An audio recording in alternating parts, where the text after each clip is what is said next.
Bonjour à tous mes mind people, vous allez bien? Moi je vais bien, oh, je vais bien. J'ai des commandes ce soir là, il y a une mind people qui m'a commandé des petits plateaux traiteurs, un plateau charcuterie. Elle fait un petit brunch pour l'anniversaire de son chéri. Donc je suis en plein train de faire la cuisine et puis bon, je dis bon, je fais une petite pause. Puis je vais venir vous enregistrer la vidéo de ce vendredi soir, de ce vendredi 25. À tous mes mind people, est-ce que je me suis présenté? On s'en fiche. On se voit demain. Je ne vous ai pas encore envoyé le message de demain, mais demain c'est à 14 h. Et le lieu de rendez-vous, vous le savez, je vous l'ai déjà dit. Mais je vous enverrai un message tout à l'heure. Dès que je finis tout ce que j'ai fait là, j'aurai un message. Mais ce sera demain à 14 h. Il faut que j'appelle même ma copine Gisèle. C'est elle qui doit m'accompagner au rendez-vous là. Copine, je te rappelle tout à l'heure, d'accord? La seule militaire française qui me reste dans l'armée française. Comme même tu fais quoi dans l'armée française là même? Faut pas aller nous bombarder là-bas en Côte d'Ivoire. Non, non, parce que vous les Africains là, quand vous êtes dans l'armée française là, dites-vous, tu es ivoirienne, non? Faut leur demander pourquoi ils sont allés nous bombarder là-bas. On va avancer. Quand tu vois les salaires là, tu oublies tes origines. Faut pas aller nous bombarder là-bas. Hein. S'ils veulent partir là, faut dire non. Mais tu quittes l'armée. Ma Gisèle, à tout à l'heure ma soeur, je t'aime de l'amour de Jésus. Bon. Et Chana, elle va bien. Et son frère. Si. Je vais bien. Moi, je suis là. Le tchèp, ce sera bon. Mon tchèp là. Ah, le tchèp là. Le tchèp là aussi, là, le poisson a augmenté comme ça. Ah, c'est pas grave. Tu as pris ton tabouret? Hier, la vidéo que j'ai fait hier. Ah, c'est le feu. C'est le feu. Il y a une jeune fille qui écrit. Ange, la légende. Je suis avec un sans-papier. Quand j'ai lu même, je n'ai même pas terminé même la lecture. Ma chérie, ce que tu as fait là, je ne sais pas. Moi, j'ai fini de faire ma vidéo. Chacun n'a qu'à prendre et puis va avancer.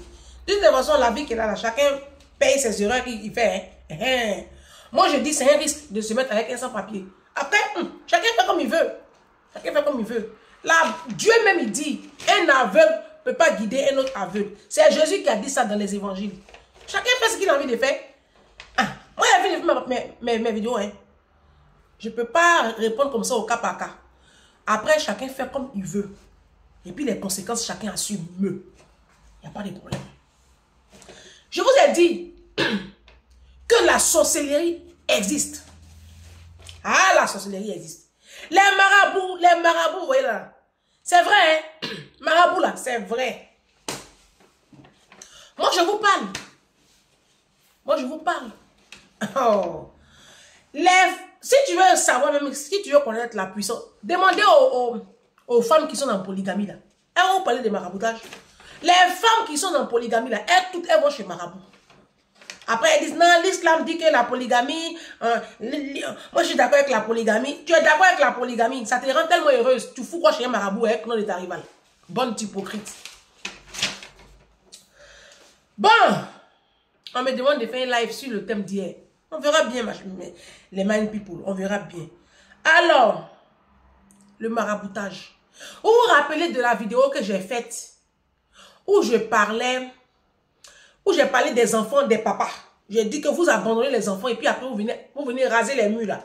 Il y a une maman qui m'a appelé à la suite de la vidéo. Elle dit, ma fille, il faut parler de nos ex-compagnons qui nous laissent les enfants et puis après ils font marabout pour récupérer les enfants là quand les enfants là travaillent. La maman là, elle est à Londres. Elle est à Londres, la maman. Elle est de la Côte d'Ivoire. Elle a élevé seule ses 4 enfants. Seule, elle a payé école privée pour les enfants là. Le monsieur les a abandonnés. Un Ivoirien, il a abandonné la femme là. La femme l'a agonisé. Elle faisait 2 boulots. Elle a fait école des enfants, comme je dis là. C'est comme ça qu'elle a fait. Jusqu'à quand le monsieur apprend que les enfants commencent à avoir une situation, les 3 premiers on commence à avoir une situation, il rentre en contact maintenant avec elle. Elle ne veut pas, bien évidemment. Donc elle dit à ses enfants, faites attention, faites attention. Il a tout fait, il a trouvé un rendez-vous, il est venu même à la maison, il a pris les enfants, il dit, ah, je vais discuter avec les enfants, je vais parler un peu avec les enfants. Elle dit, ok, les enfants sont partis. Quand les enfants sont partis, ils sont allés passer une soirée chez leur papa. Écoutez-moi bien. Écoutez-moi très bien. Les 3 enfants sont allés passer une soirée, sur les 4 là, il y a 3 qui sont allés passer une soirée chez leur papa. Quand ils ont quitté la soirée, on ne sait pas. La maman l'a dit.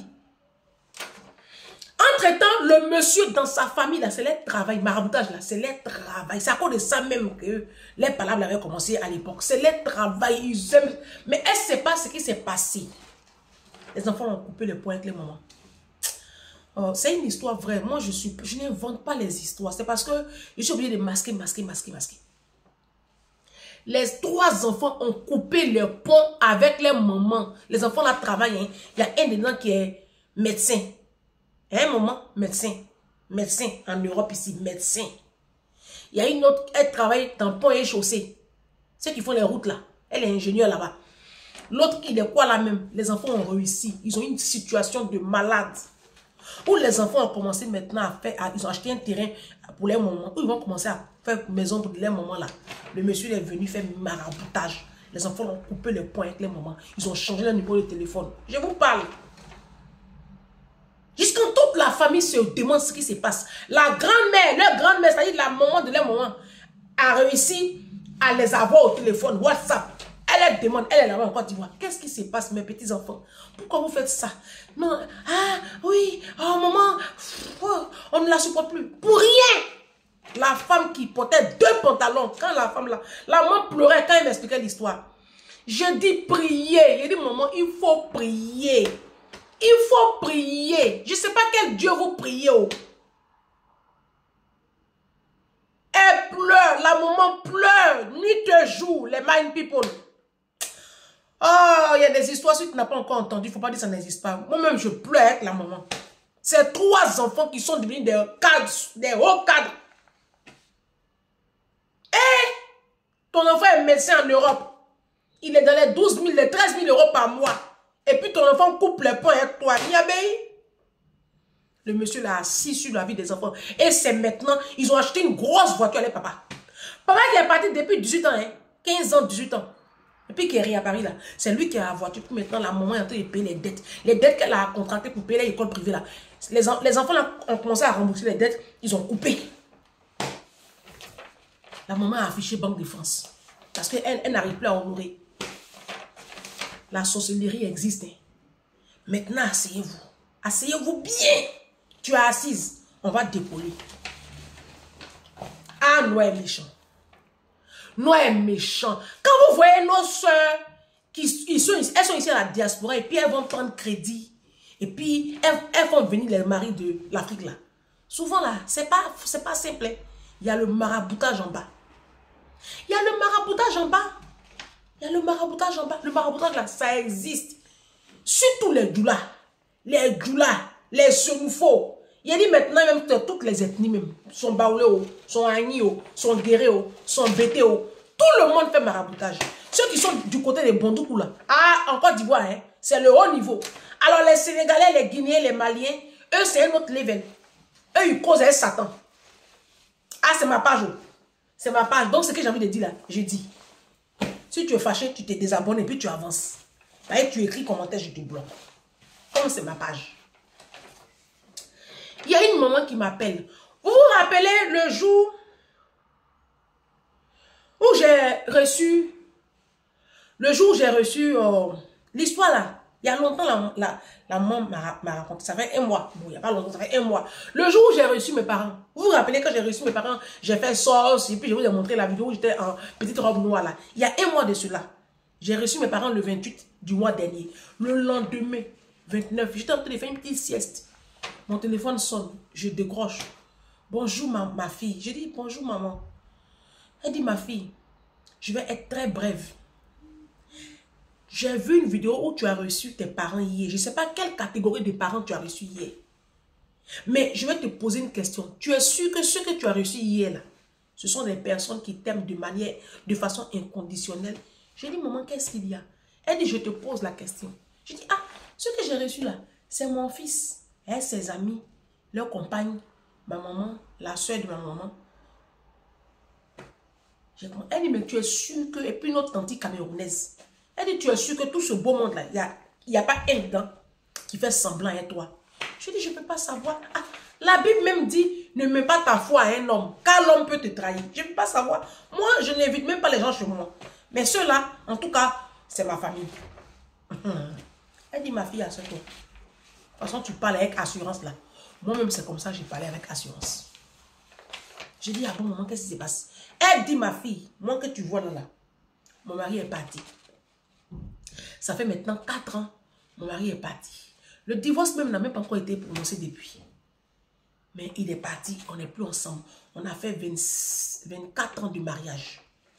Mon mari ne m'a jamais rien fait. C'est le mari parfait.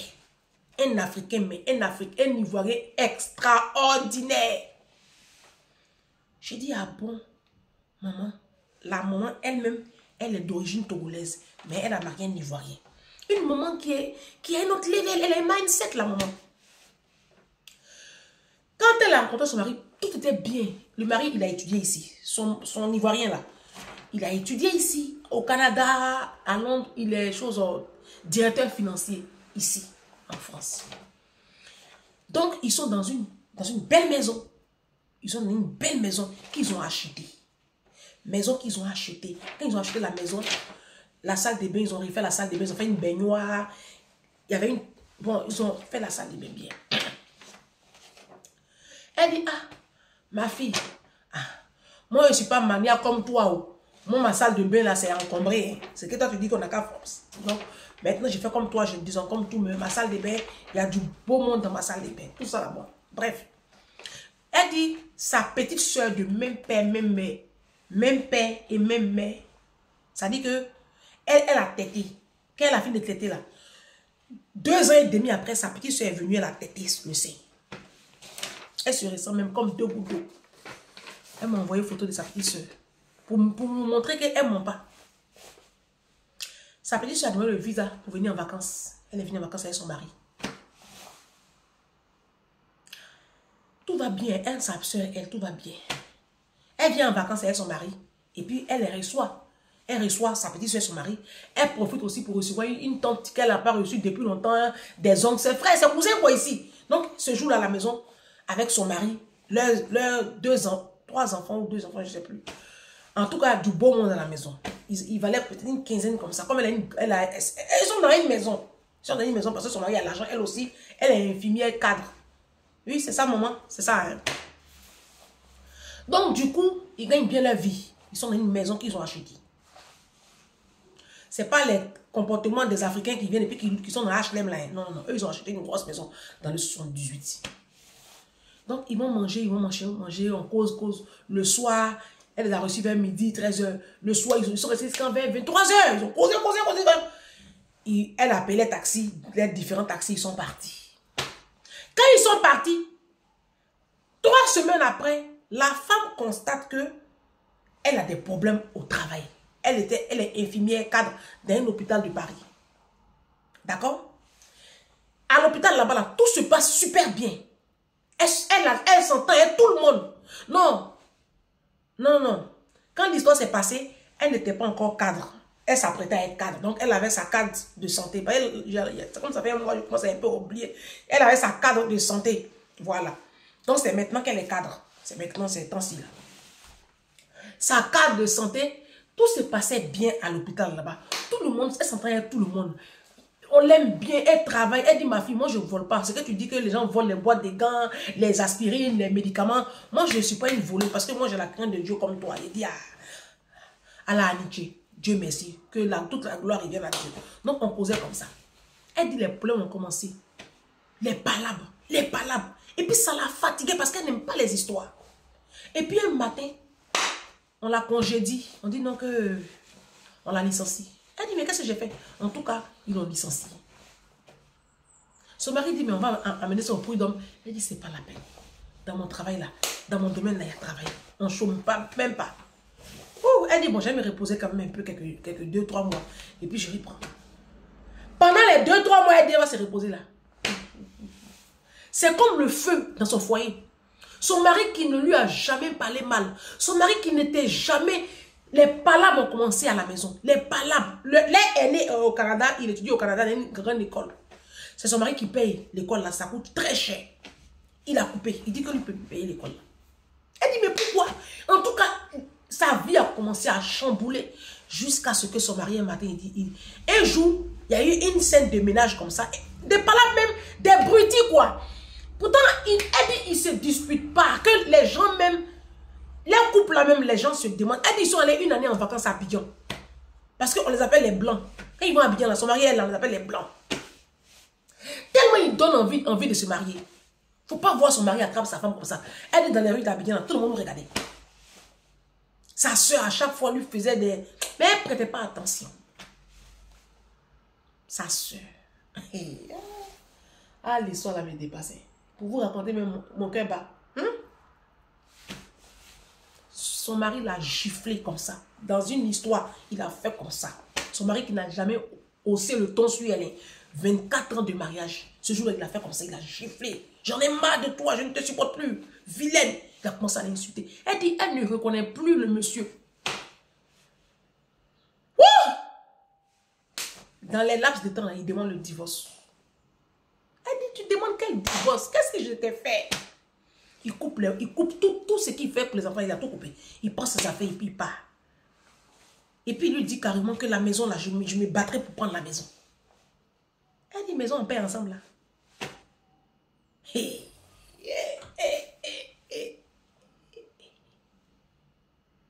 Tiens. Ah ouais, le diable est fort. Elle dit, sa vie a commencé à basculer. 6 mois après, pendant toute cette agitation-là, elle reprend le travail, mais ça ne va pas dans sa vie et elle commence à se sentir très mal. Elle sent des fourmillements dans son corps et elle est tout le temps malade. Arrêt maladie a commencé. Arrêt maladie. Elle prend arrêt maladie 2 semaines, croyant que ça va aller. Quand elle reprend le travail, elle tombe encore. Elle reprend le travail, elle tombe encore. Pendant 4 mois comme ça a duré comme ça. Entre-temps, elle dit qu'elle ne divorce pas. Mais la femme, elle prie. Elle n'était pas très fervente chrétienne. Vous savez, c'est vous, hein, les catégories de chrétiens que vous êtes là. La Bible dit, ni chaud, ni froid, je te vomirai de ma bouche. Dit Jésus. C'est Jésus lui-même qui a dit ça. Oui, vous n'êtes pas bouillante. Vous n'êtes pas dans la prière. Vous ne priez pas. Vous n'avez pas une relation avec le Saint-Esprit. Vous êtes dans le péché. Vous calomniez, vous mentez, vous volez, vous êtes dans la fornication, dans l'impudicité, vous trichez, vous maltraitez les gens. C'est ça, vous êtes sur les panels, vous écoutez les musiques du monde, vous buvez l'alcool, vous... Oh, laisse tomber. Donc, et Jean 4, verset 8, la Bible dit, celui qui pêche, il est du diable. C'est ça. Quand tu es dans le péché là, Satan peut te réclamer à tout moment. Et puis tu peux tout perdre. Vous n'avez pas de protection, les amis. Vous n'êtes pas protégés. La Bible dit, l'ange de l'Éternel campe autour de ceux qui les craignent et les arrache du danger. Est-ce que tu crains l'Éternel? Craindre Dieu, d'après la Bible, craindre Dieu, c'est marcher selon ses commandements. Quand tu marches en dehors de la parole de Dieu, tu ne le crains pas. Tu ne le crains pas. Tu ne le crains pas. Mais tu t'en fous en fait. Tu respectes les prescriptions du médecin à la lettre parce que tu veux retrouver la santé. Mais le Dieu qui commande l'univers, il te donne ses ordonnances, ses lois. Toi, tu ne respectes pas. Tu ne le crains pas. Il n'y a pas une autre explication. Si tu crains vraiment Dieu, tu vas marcher avec ses lois. C'est pas compliqué, c'est simple comme bonjour. Mais tant qu'à faire, hein, les conséquences, on assume. Elle a commencé à prier petit. Tant qu'à faire. C'est là, il y a un petit programme de prière. Je crois qu'il y a un jeune évangéliste qui est arrivé de la Côte d'Ivoire. Je ne sais pas, je vis un truc comme ça. Bon, bref. Elle a eu un programme. C'est une ancienne collègue là-bas qui lui a dit, ah, vraiment, viens. Comme tu ne te sens pas bien, il y a un programme, viens, on va venir prier. Elle a dit, ok. Dans cette copine-là, cette camarade-là, elle est au courant de rien de sa vie. Elle avait tellement honte de tout ce qui s'est passé qu'elle n'expliquait pas ça aux gens. Puisque les gens idolâtraient son foyer, les gens la mettaient en haut. Donc elle n'a expliqué ça à personne, même pas à ses collègues, à personne. Elle se vivait seule sa souffrance. Et je pense que c'est ce qui aussi l'arrangeait. Bah, tu as parlé à qui? Toi, tu avais un beau foyer comme ça dans une grosse maison, le monsieur est parti, n'a pas dit à quelqu'un. Donc personne n'est au courant. Les gens savent qu'elle est malade, mais personne n'est au courant de ce qu'elle traverse comme situation délicate comme ça. Elle allait prendre prêt à la banque aussi, un prêt à la banque, pour pouvoir finir d'éponger l'école où son enfant au Canada. Là. Parce que son ex-conjoint, son mari, lui dit qu'il ne paye plus, que ça coûte trop cher. Pourtant, c'est lui-même qui a eu l'idée. Mais un coup comme ça, là, son cœur est quitté sur l'enfant. Là. Ils sont allés là, au programme de prière, ils ont prié là-bas. Et puis, arrivé à l'évangéliste là, le programme de prière là, je ne sais plus c'était dans quelle ville. J'ai tellement d'histoires dans la tête. Mais ce qui est sûr, ils sont allés au programme de prière. C'était un petit programme, mais ce n'est pas les grandes assemblées là. Non, non, non, c'était un petit programme. Mais le monsieur, vraiment, c'est un homme de Dieu. C'est quelqu'un qui sait Dieu. Vraiment. Ils sont rares, mais il y en a quand même. Donc, il est arrivé à son niveau. Comme il n'était pas... Ils étaient peut-être, je crois, peut-être 400 ou 500 dans la salle, hein, pas plus. Ils n'étaient pas nombreux. Hein. Le monsieur arrive à son niveau et puis il s'arrête. Il s'arrête à son niveau. Elle portait une robe en pagne. Le monsieur s'arrête à son niveau. C'est la femme qui m'explique l'histoire. Il lui demande, qui vous a remis cette robe?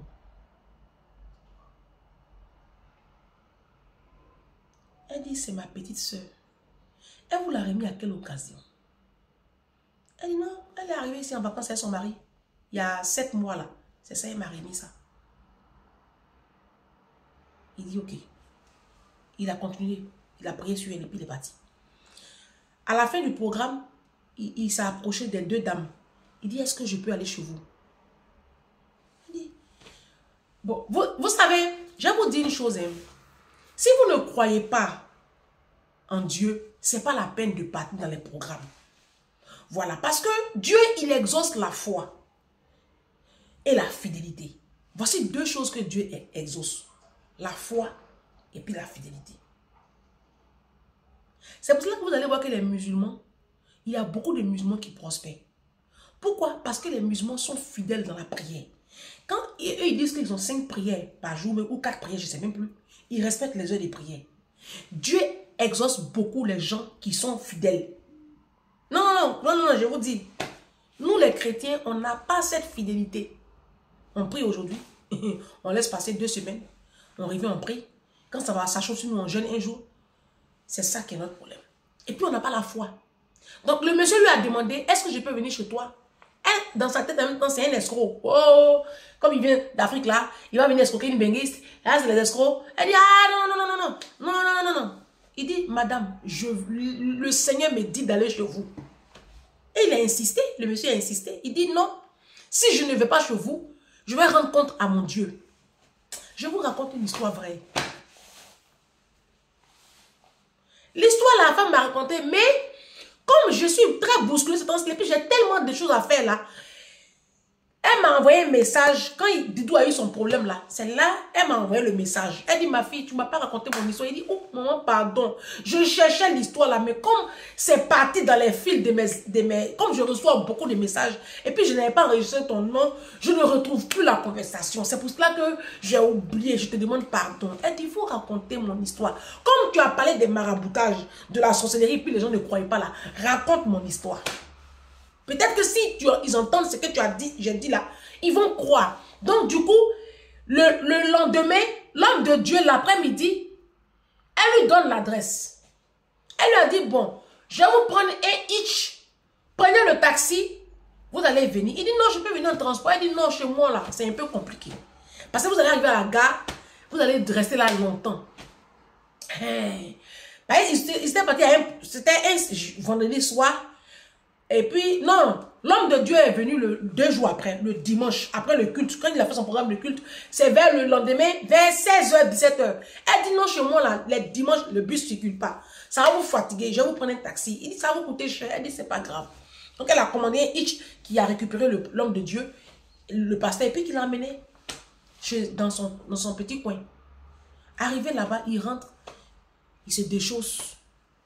Et puis il s'arrête devant la salle de bain. Il dit, madame, je peux rentrer? Elle dit, allez. Elle pensait qu'il va se laver les mains. Quand il rentre, vous voyez les salles de bain, vous voyez nos salles de bain, les baignoires là. Il y a une trappe. Pour ceux qui sont ici à la diaspora, vous voyez les baignoires, quand c'est construit, il y a une trappe qui est sur le côté. Moi-même, j'ai pour moi, mais moi, je n'ouvre jamais. Pour moi, je n'ouvre jamais. Parce que, bon, où il y a la tuyauterie, mais il y a une trappe, mais c'est fermé. Mais quand on pousse, si par exemple, il y a un dégât des eaux, un truc comme ça, là où les plombiers vont intervenir, là, c'est une trappe comme ça, mais c'est fermé. Carrelé, c'est fermé. Le pasteur se met devant la trappe. Et puis, il se met à genoux devant la trappe. Il commence à prier. Prier. Eh, Dieu utilise les gens vraiment, hein. Vous là, vous ne croyez pas en Jésus. Moi, il sait pas. Moi, mais je vois des choses ici, là. Moi, mais je dis, je suis assise par terre. Et puis, il pousse la trappe, il met sa main dedans, il sort un sachet noir. Il dit, madame, ça, qui a mis ça ici? Elle dit, mais je ne peux pas savoir, puisque nous-mêmes, depuis on a acheté la maison, là. Depuis on a acheté la maison, mon mari et moi, là. La trappe, là, qui va là-bas? Il ouvre. Il dit, je vais ouvrir. Mettez-vous un peu de côté. Il commence à prier. Je brise. Il a commencé. Je lis tout ce que tu n'as pas. J'ai dit, le monsieur a commencé à prier. Il ouvre. Il trouve. Je ne sais pas, il a trouvé des cheveux. Il a trouvé. Il y a une petite bouteille d'huile. Des trucs bizarres, quoi. Il dit, madame, la dame qui vous a remis la robe que vous aviez portée à la veillée le vendredi, c'est la même dame là qui a placé ça ici pour cacher votre vie. Votre mari est parti, c'est elle. Vous êtes malade aujourd'hui, c'est elle. Appelez-la maintenant. Je vous attends.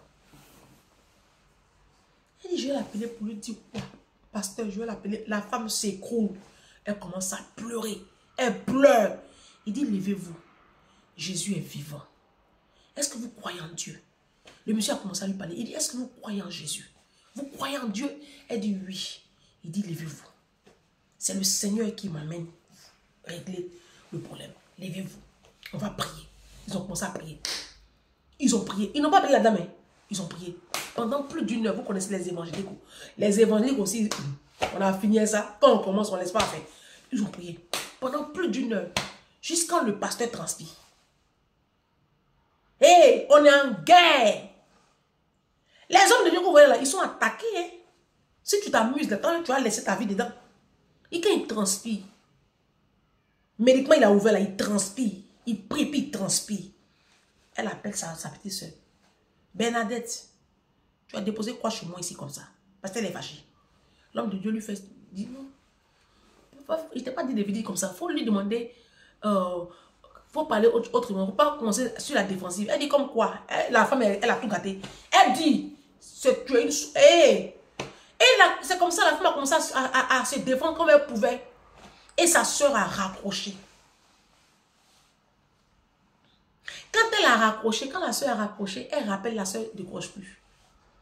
Elle dit, ma soeur, ma fille, depuis affaire là, c'est passé il n'y a pas trop longtemps. Hein.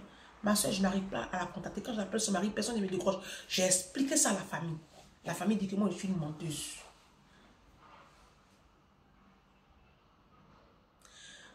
Moi, je ne sais pas si on va s'en sortir. Je ne sais pas. Et le pasteur lui a dit, faites désormais attention à qui vous recevez chez vous.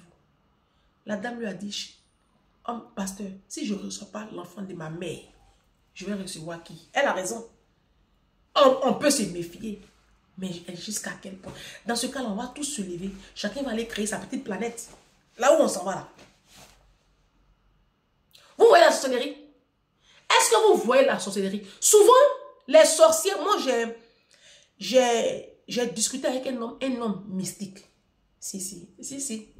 Et il m'a expliqué un peu comment il fonctionne. Quand c'est trop fort, ils ont besoin d'un point de contact. Ils ont besoin d'être à ton contact. C'est pour ça que souvent les sorciers vous téléguident pour que vous alliez en Afrique. C'est eux qui font ça.